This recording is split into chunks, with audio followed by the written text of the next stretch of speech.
Olá, estudantes, tudo bem com vocês?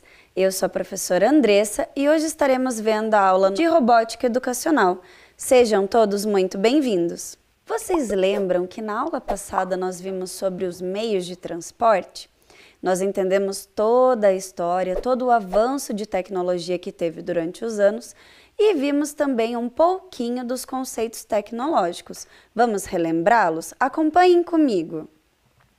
Nós temos alavancas, engrenagem, caixa de redução, cremalheiras, estruturas, plano inclinado, polias e correias, rodas e eixos e roldanas. Mas na aula passada nós vimos apenas um pouquinho sobre as estruturas. Então hoje nós iremos retomar um pouco desse conteúdo. Vocês lembram que eu passei um vídeo para vocês explicando sobre as estruturas? Nesse vídeo continha as estruturas rígidas, onde não há movimentação, e as estruturas articuladas, que temos também a fixa e a móvel. E para mostrar para vocês um exemplo de estrutura articulada e estrutura rígida, eu trouxe aqui para vocês essas peças de montagem. Então observem só. Aqui eu possuo uma estrutura articulada, percebam que ela tem movimentação. Já nessa estrutura aqui, eu não consigo movimentar. Por quê? Porque tem uma viga aqui no meio. E essa viga, ela faz com que as estruturas não consigam ser articuladas. E cada vez que queremos deixar a estrutura mais rígida, devemos colocar mais triângulos. Quanto mais triângulos, mais rígido será a estrutura. Então aqui, como eu tenho a articulada, se eu quiser deixar ela rígida, como que eu posso fazer? Eu preciso formar um triângulo. Então observem só, aqui eu tenho a peça de montagem, vou fixar aqui junto com os conectores e agora eu não consigo movimentar. Por quê? Porque eu fiz dois triângulos. Então, quanto mais triângulos tivermos nas estruturas, mais rígidas ficarão as montagens. Então, observem só, nós trouxemos também na aula passada a catraca, que nós vimos, né, toda a parte de engrenagem. E agora veremos sobre a estrutura da estação tubo. Observem comigo. Aqui nós temos a cadeira do cobrador, a catraca, a plataforma aonde o ônibus para e desce a outra base para que os passageiros possam transitar. E observem comigo aqui que nós temos uma estrutura circular e aqui embaixo, olhem só, aqui nós possuímos vários o quê? Vários triângulos, onde deixam a estrutura do tubo mais rígida e dá sustentação para esta estrutura. E também podemos dizer que o tubo, ela é uma estrutura articulada fixa. Por quê? Porque a articulada fixa, ela simplesmente realiza um movimento. E qual movimento que a estação tubo realiza? Apenas as portas abrindo e se fechando para que os passageiros possam passar. Mas também nas estações tubos, nós temos uma coisa muito bacana, que é o elevador para pessoas com uso de cadeiras de rodas. E eu trouxe aqui para vocês uma montagem com o kit EV3 para representar esse elevador. Uma plataforma de elevação. Vou colocar para cá para ficar mais fácil a visualização. Então, olhem só. Aqui nós temos o motor, temos também a plataforma, ó, onde fará toda essa movimentação, eixos, conectores e as vigas. E aqui eu tenho o cérebro do meu kit EV3. Então vamos ver como funciona? Olhem só. Observem que a plataforma se elevou rapidamente. É claro que essa plataforma na estação tubo não se eleva tão rápido igual nós vimos aqui. Então vamos ver de novo? Agora nós iremos ver ela abaixando. E vamos ver novamente ela se erguendo. E eu trouxe também para vocês esta montagem de uma cadeira de rodas.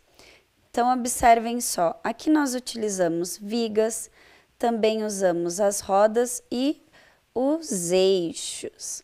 Viram quantas possibilidades nós podemos fazer com as peças de montagem e com os kits de robótica? Mas dando continuidade à nossa aula, nós iremos ver agora sobre as rodas. Observem lá comigo.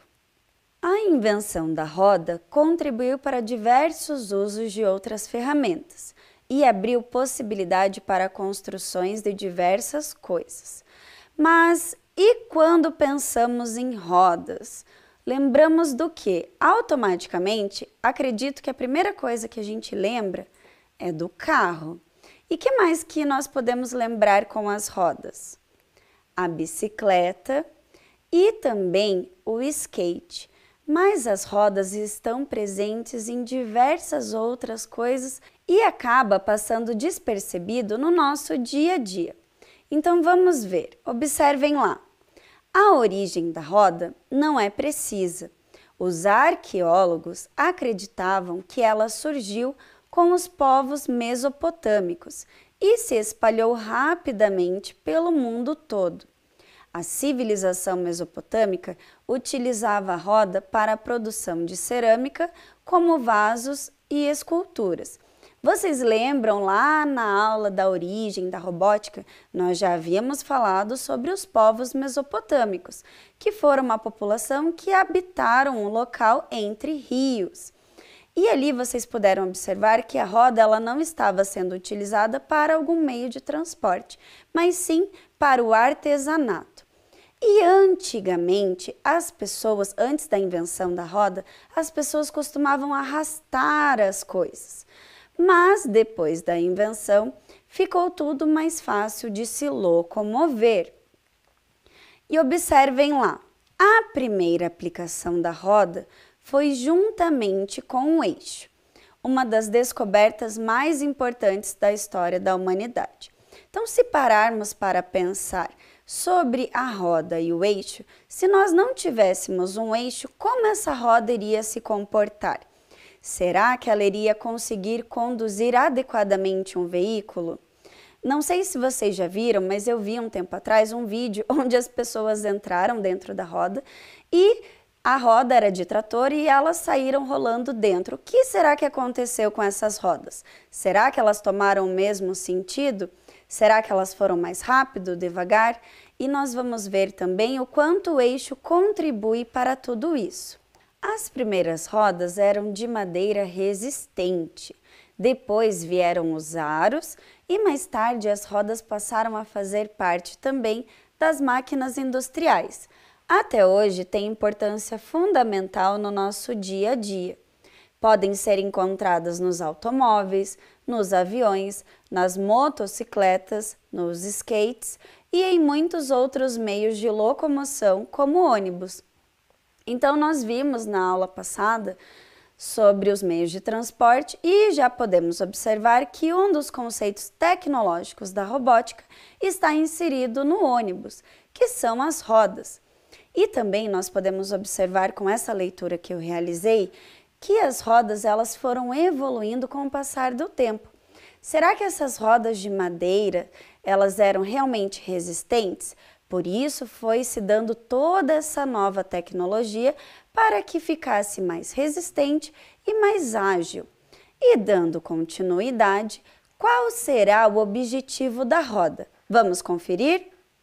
A roda transmite de maneira amplificada para o eixo de rotação qualquer força aplicada na sua borda, reduzindo a transmissão tanto da velocidade quanto da distância que foram aplicadas. A roda e o eixo servem para várias funções do cotidiano, desde os carros que dirigimos até maçanetas em nossas casas e escritórios. Então, o eixo ele faz toda essa parte de sustentação e a roda faz a parte de mobilidade. É claro que nós iremos ver daqui a pouco que o eixo também se movimenta com a roda, mas ele dá uma sustentação melhor para a carga. E agora nós veremos também os tipos de rodas que encontramos dentro dos kits de robótica. Ali vocês podem observar aqui, ó, nessa maior aqui, que é do kit EV3. Esta pequena aqui é de um kit mais antigo de montagem.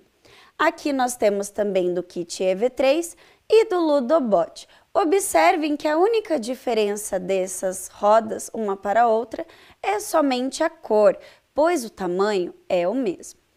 E para deixar a nossa aula mais alegre e divertida, eu trouxe para vocês um jogo, o Sudoku de rodas. Vamos conferir? Mas antes de iniciarmos o nosso Sudoku, eu vou mostrar para vocês aqui as rodas dos kits. Então, observem só. Então, aqui ó, nós temos a roda do kit EV3. Percebam que é um aro maior. Nós temos também o pneu, que é feito de borracha, para dar mais aderência quando o carro se locomove. Essa roda normalmente é utilizada em montagens com estruturas maiores, para dar uma melhor movimentação. Aqui nós temos também outra roda do kit EV3, que ela também é muito parecida com a do Ludobot. Apenas se modificam as cores e podem observar que elas têm exatamente o mesmo tamanho. E outro modelo de rodas que temos aqui também é esse aqui. Não sei se vocês lembram as regras do Sudoku, mas vamos relembrar? Observem só, nós não podemos repetir as rodas nem na vertical e nem na horizontal. Então, nós temos que adequar as rodas para que elas não se repitam. Então, vamos iniciar. Aqui eu tenho uma roda grande. Isso significa que eu não posso colocar mais rodas grandes aqui e nem aqui. Então, aonde será que essa roda grande irá? Então, nós temos algumas possibilidades. Eu poderia colocá-la aqui, mas eu também tenho uma roda grande aqui. Então, a única possibilidade que eu tenho para colocar a roda grande seria nesta posição e nesta aqui também.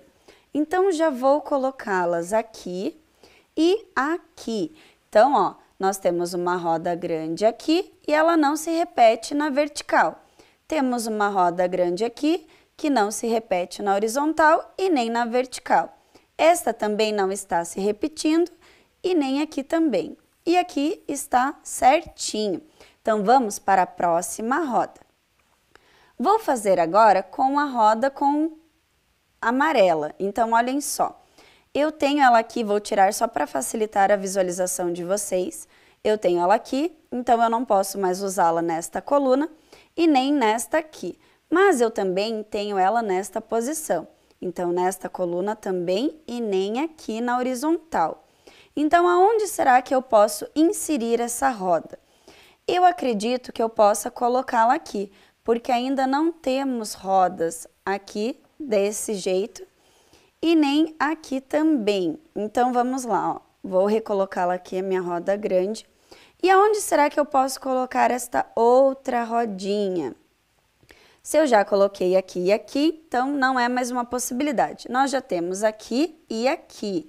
Então, a única possibilidade que eu posso colocar é nesta posição. E agora vamos fazer com a roda do Ludobot. Então, olhem só. Aqui nós já temos e também nessa coluna já não posso mais colocar. Aqui atrás da roda grande também possui outra roda do Ludobot. Então, infelizmente, nesta coluna também não. Então, as possibilidades que eu tenho seria nessas duas casas ou nessa aqui, mas vamos completar já a primeira fileira. E aqui agora vou posicionar ao lado da roda grande. E agora, para encerrarmos o nosso jogo, nós vamos utilizar a rodinha do EV3. Então, eu tenho somente uma no tabuleiro inteiro. Então, eu não vou poder colocá-la aqui porque já completamos essa coluna. Os lugares que restam seriam aqui, aqui e aqui. E assim completamos o nosso Sudoku. E aí, vocês gostaram do nosso jogo?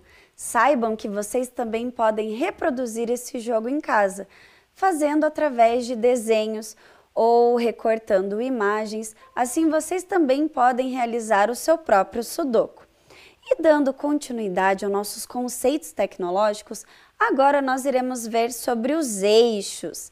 Então acompanhem comigo.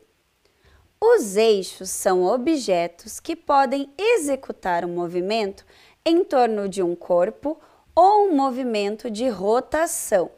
Servem normalmente para prender as rodas. O motor transfere o movimento para o eixo, fazendo com que as rodas girem. Então, não sei se vocês lembram lá da nossa aula passada, onde eu mostrei o motor de explosão. Vocês lembram que tinha uma peça que ficava girando? Essa peça era o motor que auxiliava já o eixo a girar. E agora, dando continuidade, nós iremos ver sobre os tipos de eixos que temos. Observem só. Nós temos aqui os eixos dependentes. Os automóveis, por exemplo, possuem rodas ligadas por eixos dependentes. Neles, cada roda gira em dependência da outra. Então, olhem só, eu trouxe aqui para vocês alguns eixos. Aqui nós temos um eixo maior, considerável perto desse eixo aqui, nós podemos dizer que ele é médio. E aqui nós temos um eixo que é menor. E como nós estamos falando de eixos dependentes, eu vou mostrar para vocês como é o funcionamento dessas rodas com apenas um eixo. Então, observem só, vou colocar aqui para vocês verem. Opa, aqui. Então, observem só que uma roda vai estar executando o mesmo movimento da outra, devido ao eixo estar conectado e ligado nas duas rodas. E agora veremos também outro tipo de eixo, que é o eixo independente. Então, observem lá. O uso de eixos independentes é muito importante para diversos fins, como, por exemplo, para permitir a mobilidade em todos os sentidos. Então, normalmente, nos eixos independentes, nós utilizamos um eixo menor. Por quê? Para dar uma mobilidade na roda em tempos diferentes. Então, olhem só, vou montar aqui uma estrutura de um carrinho bem simples para vocês entenderem como funciona essa diferença de eixo dependente para independente. Então, vou só soltar aqui apenas, já vou passar aqui para montar a primeira parte do meu carrinho. Então, olhem só, a roda está se movimentando juntamente. Vou firmar aqui, aí, olhem só. E agora vou colocar o meu outro eixo na outra roda. E para firmar o meu carrinho, eu vou utilizar um conector que possui entrada para outro conector e entrada para um eixo. Então, vou colocar aqui no meu carrinho e vou fixar aqui para ficar mais firme. Então, olhem só, se eu estou movimentando aqui, as duas rodas se movimentam ao mesmo tempo. No caso das independentes, uma roda não depende da outra para se movimentar, porque são eixos diferentes. E agora eu trouxe para vocês uma curiosidade que é bem bacana. Observem lá. Antigamente, os garimpeiros usavam as charretes para ir em busca de pedras e metais preciosos. Apesar de não parecer, a charrete não dependia somente das rodas e do eixo, mas também da alavanca. E vocês sabiam que a alavanca ela é um outro conceito tecnológico? Nós vamos entender um pouquinho sobre as rodas e os eixos e também, mais para frente na aula, iremos entender qual é a função da alavanca aqui. Então, observem lá. No caso da charrete, se o conjunto e a roda estivessem mal posicionados, muitos problemas podiam aparecer. Caso o eixo associado às rodas estivesse mais distante do animal, a charrete poderia quebrar-se por causa do peso das rochas e materiais ali depositados. e além de exigir um esforço maior do animal. Então, vocês puderam observar ali na imagem que a roda e o eixo para trás acaba forçando o animal. E não é muito legal, né? Mas vamos ver no próximo slide como que está posicionado esta roda e esse eixo. Então, observem só. Outro problema que poderia acontecer seria o eixo estar muito próximo ao animal. Quando a carga fosse depositada, o animal poderia ser erguido, sem sequer colocar os pés no chão. Então, observem ali que a carroça ela acabou pesando mais do que o animal e o eixo e a roda, posicionados mais próximos, faziam com que o animal se erguesse. E agora nós iremos descobrir qual era o jeito certo onde o eixo e a roda deveriam estar. Então, olhem lá. Assim, um ponto de equilíbrio tinha que ser descoberto para reduzir o esforço do animal e dar-lhe condições de realizar seu trabalho. Essa aplicação de equilíbrio é utilizada até os dias de hoje. No caso dos ônibus e caminhões, quanto maior forem, maior será o número de rodas e eixos necessários. E como nós estávamos falando de meios de transporte, eu trouxe aqui uma imagem para vocês observarem. Então, olhem só, nós podemos ver que as rodas estão distribuídas para que haja um equilíbrio, mas nós conseguimos ver os eixos? Não, né? Nessa foto nós não conseguimos ver, mas eu trouxe aqui novamente essa imagem para vocês observarem aonde estão os eixos e as rodas. Então, olhem lá. Nós temos na primeira seta o eixo e a roda, nós temos também ali embaixo o eixo e a roda e na última imagem. Assim ficou muito mais fácil de ver, né? E como estávamos falando de meios de transportes e conceitos tecnológicos, eu não podia deixar de trazer para vocês uma montagem com o nosso carrinho Ludobot. Então, eu trouxe ele aqui para representar o ônibus. Vocês podem observar ali na imagem que eu coloquei para vocês a nossa estação tubo e a nossa pista. Então, agora eu vou mostrar para vocês como foi executada essa montagem. Então, nós utilizamos os eixos, as rodas, o corpo do Ludobot e aqui uma fantasia. Mas tem um segredo para o carrinho parar no tubo. O que será que eu coloquei nessa montagem? Se nós quiséssemos que ele fosse parar na estação tubo, nós teríamos que utilizar exatamente um sensor. Então, para que a fantasia não impedisse o sensor de atuar, eu fiz um recorte aqui na janela e coloquei o meu sensor posicionado aqui para que ele pare quando ele passar na estação tubo. Vocês poderão observar que ele parará por alguns segundos e depois seguirá o seu caminho. Aqui na pista nós temos uma linha preta, então ele vai seguir esta linha, porque eu coloquei na programação dele um segmento de linha. Então vamos conferir como ficou toda essa montagem? Vou ligar ele aqui para vocês. E vocês já vão poder observar que ele vai fazer o segmento da linha preta. Então, olhem só, ele está seguindo. Podem observar que as luzes ali embaixo não deixam ele sair da linha. E agora o sensor vai fazer com que ele pare na frente da estação tubo. Nós iremos aguardar alguns segundinhos e ele continuará o seu caminho.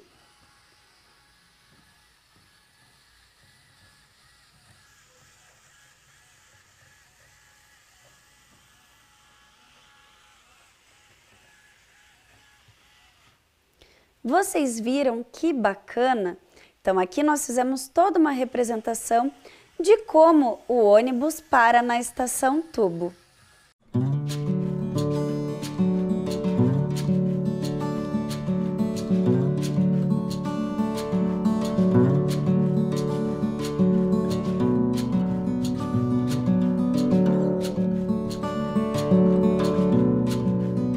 agora vamos observar o que eu utilizei também nessa montagem para ficar um pouquinho mais fácil de vocês visualizarem. Então ali na nossa primeira setinha, nós temos os eixos e as rodas. Já na segunda seta nós temos a fantasia, nós chamamos de fantasia toda essa estrutura em volta do carrinho, justamente porque ele dá alusão a alguma coisa. Nós temos também ali o sensor de presença, que fez com que o carrinho realmente parasse no tubo, e também nós temos o seguidor de linha. E agora, dando continuidade aos nossos conceitos tecnológicos na robótica, nós vimos sobre estruturas, vimos também sobre eixos e rodas e, como eu havia comentado já um pouquinho com vocês, nós iremos ver sobre as alavancas. Então, observem lá. A alavanca é um dos conceitos tecnológicos mais aplicados por ser o mais simples. O princípio da alavanca foi descoberto por Arquimedes de Siracusa. Ali ao lado vocês podem ver o quê? Vocês lembram o que é isso? Lá na história da robótica, nós vimos que era a bomba parafuso, criada pelo Arquimedes. E ele também era responsável pela fala Eureka. E continuando sobre a alavanca, o Arquimedes, ele percebeu que a força aplicada em uma das extremidades da alavanca, com o intuito de mover um objeto na outra extremidade, é inversamente proporcional à distância do ponto de apoio. Nossa, o que será que ele está querendo dizer com tudo isso? Mas eu vou deixar mais fácil para vocês entenderem. Então, observem aqui, ó. Nós temos exatamente uma porta, certo? Nós podemos dizer aqui é a maçaneta e aqui são as dobradiças. Vocês já tentaram fechar a porta perto das dobradiças? Eu acho que a gente teria que fazer uma força muito maior do que se tentássemos fechar ao lado oposto das dobradiças. E é isso que o Arquimedes está querendo dizer aqui. Ó, que a força aplicada em uma das extremidades da alavanca é inversamente proporcional à distância do ponto de apoio. E o que será que é esse ponto de apoio aqui na porta? Nós podemos dizer que é o batente, aonde o trinco encosta. Mas nós vamos entender um pouquinho mais também sobre esse ponto de apoio. O Arquimedes, ele tem uma frase bem famosa que eu vou realizar a leitura para vocês agora. Deem-me um ponto de apoio e uma alavanca e eu moverei o mundo. Nós iremos entender melhor como que isso poderia acontecer. É claro que o Arquimedes não estava se referindo ao mundo de verdade, mas ele quis representar o mundo porque é uma coisa muito grande. E a alavanca, ela é constituída por 3 elementos. Vamos ver? Força potente, que é o FP, é exercida com o objetivo de mover o objeto. A força resistente, que é o FR, é o peso do objeto que se pretende movimentar. E o ponto de apoio, o AP, é o local ao redor do qual a alavanca pode girar. Então, para vocês compreenderem melhor, eu trouxe aqui novamente a imagem que estava junto com a frase de Arquimedes. Então, nós vamos entender aonde é a força resistente, aonde é a força potente e aonde é esse ponto de apoio. Então, olhem lá. Primeiramente, do lado oposto, nós temos a força potente. Então, é a força onde realizaremos para movimentar esse objeto. Na sequência, nós temos a força resistente. Lembram que a força resistente é o peso que nós queremos movimentar? E aonde será que é esse ponto de apoio? Aqui no meio. Então, vocês podem até ver que toda essa imagem lembra até uma gangorra, né? Porque a gangorra também é um tipo de alavanca. E vamos ver os tipos de alavancas. Observem lá. Nós temos a alavanca que é conhecida como interfixa. onde o ponto de apoio fica entre as duas forças atenuantes. Então, na imagem anterior, nós tínhamos que tipo de alavanca? Uma interfixa, porque nós tínhamos o ponto de apoio no meio e a força potente e a força resistente. Já na sequência, nós temos outro tipo de alavanca, que é a interresistente, na qual a carga fica entre o ponto de apoio e a força aplicada. Agora ficou um pouquinho mais difícil, né? Mas eu trouxe aqui para vocês compreenderem melhor. Então, olhem lá. Aqui, como ele falou, ó, o ponto de apoio fica entre a força aplicada. Então, o ponto de apoio é aqui na roda. Mas aonde será que a força é aplicada? A força potente para erguermos o carrinho de mão. E aqui nós temos a força resistente, que é o quê? Somente o peso do carrinho? Não, o que o carrinho de mão transporta dentro ali do compartimento. Então, ponto de apoio, força resistente e força potente.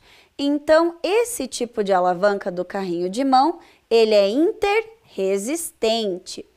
E agora iremos conhecer outro tipo de alavanca. Esse é o último tipo de alavanca, a interpotente, onde a força aplicada fica entre a carga de um lado e o apoio do outro lado. Mas nós podemos observar que a força resistente ela está na extremidade ali da pinça.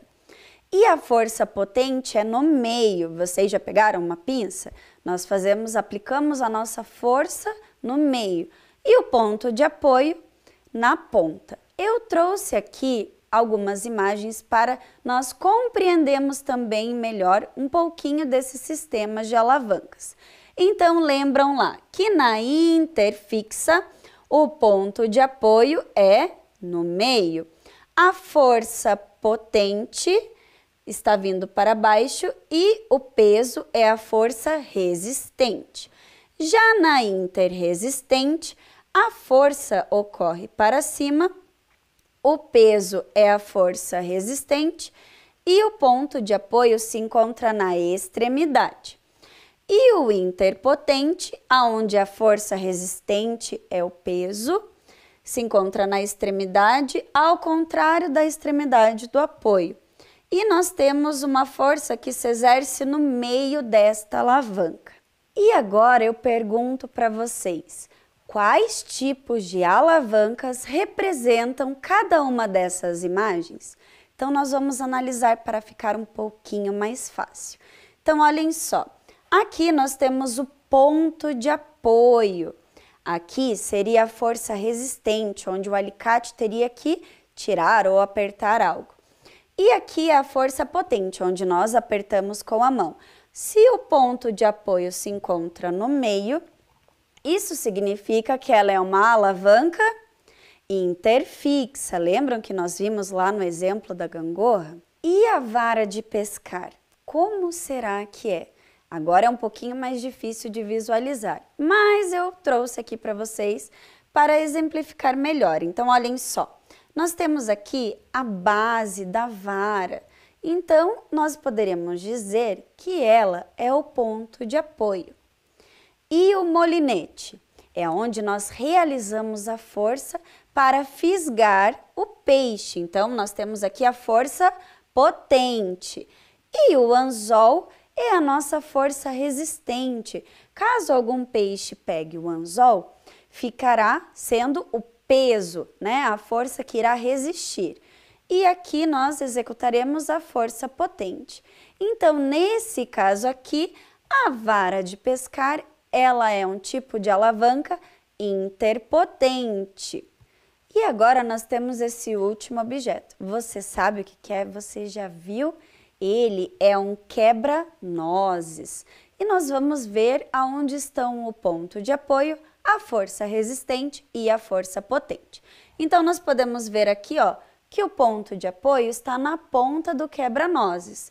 Aqui já é a força resistente, aonde ficará a noz. E aqui a força potente. Então, esse tipo de alavanca é uma alavanca interresistente. E eu trouxe aqui também exemplos para vocês verem no concreto como funcionam essas alavancas e suas forças, como também os pontos de apoio. Então, eu trouxe para vocês aqui os exemplos no concreto. Então, olhem só, aqui eu construí um carrinho de mão com as minhas peças de montar, exatamente para nós verificarmos aonde nós temos a força potente, a força resistente e o ponto de apoio. Nós já podemos observar que o ponto de apoio se encontra aqui na ponta. A nossa força resistente seria o peso, ó, a carga que o carrinho de mão está carregando. E a nossa força potente é a força que eu vou fazer para cima, para que o carrinho se movimente.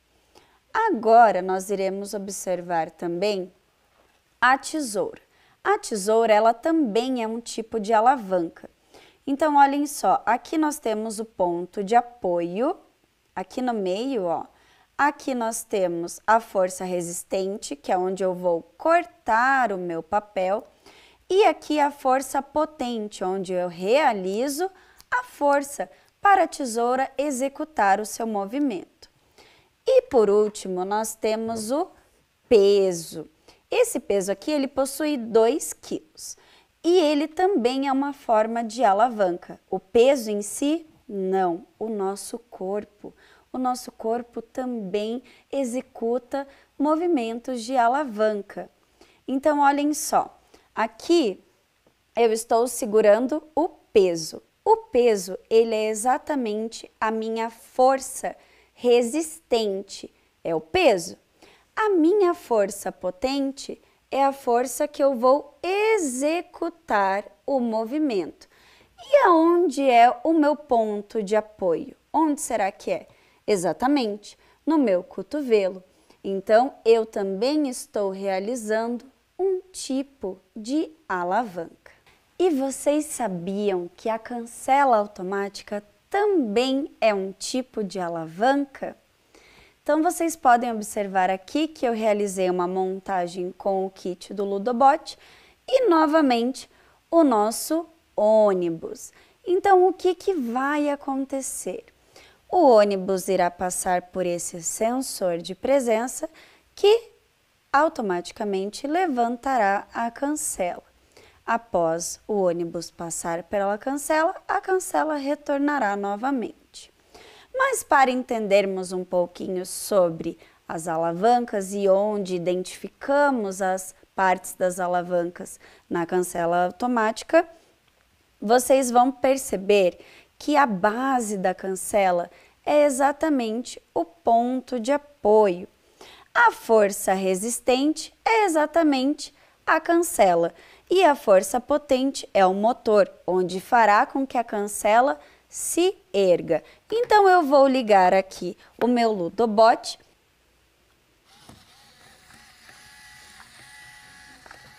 Percebam que ao passar o ônibus, ele identifica no sensor e a cancela se abre e se fecha. Vamos observar novamente ele dando uma volta?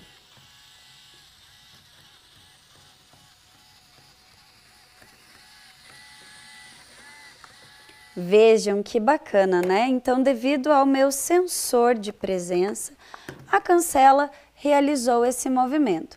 Aqui eu apenas montei uma estrutura para que desse um pequeno apoio à cancela. Então, aqui nós temos, ó, o sensor, que faz com que a cancela suba e desça. Nós possuímos aqui também nessa montagem o eixo, a engrenagem, nós temos aqui os cabos, temos também as vigas, conectores, para que toda essa estrutura fosse realmente montada. Então, vou ajeitar aqui novamente, ó. Vou colocar desta forma para vocês visualizarem melhor. Então, toda vez que eu passar o meu dedo no sensor de presença, a cancela se levantará. Ao tirar, a cancela abaixa.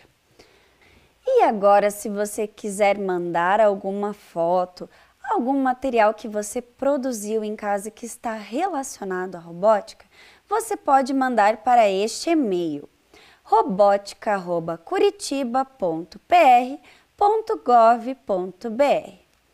Eu vou ficando por aqui e até a próxima aula. Espero que vocês tenham gostado. Tchau!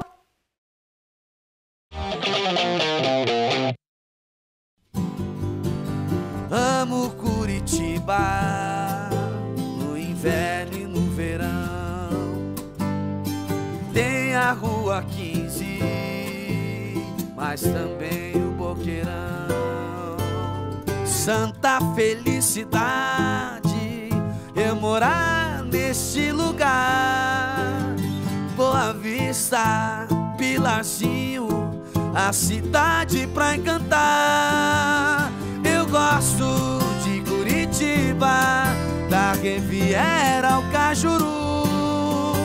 Eu gosto de Curitiba, meu São Francisco e meu Xaxim. Eu amo Curitiba, Luz dos Pinhais, meu querubim. Eu amo Curitiba, o meu Guaíra, meu novo mundo. Eu amo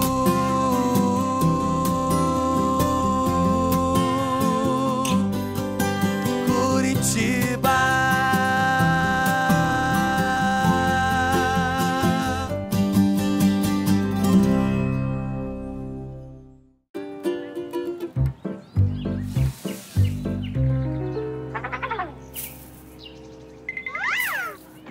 A família Folhas está de volta com um recado para você. Descartar errado, nem pensar. Tome cuidado ao separar. Lixo que não é lixo, não pode misturar. Faça a sua parte, vamos lá. Todos juntos cooperar. O mundo vai agradecer se você se reciclar. Lixo que não é lixo, não vai pro lixo. Separe. A família Folhas voltou para ajudar todos os curitibinhas a separar melhor o lixo. Esse é mais um presente no aniversário da nossa querida cidade. Lixo que não é lixo, não vai pro lixo. Separe. Prefeitura de Curitiba, 329 anos. Orgulho de ser. Amo Curitiba, no inverno e no verão. Tem a Rua 15, mas também o Boqueirão.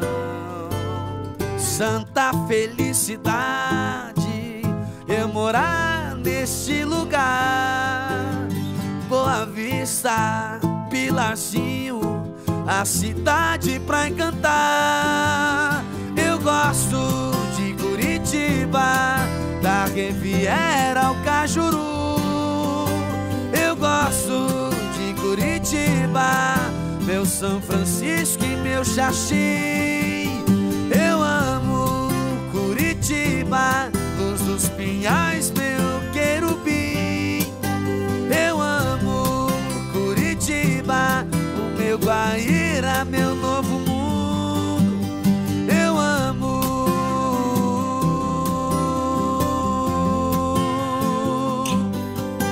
Curitiba.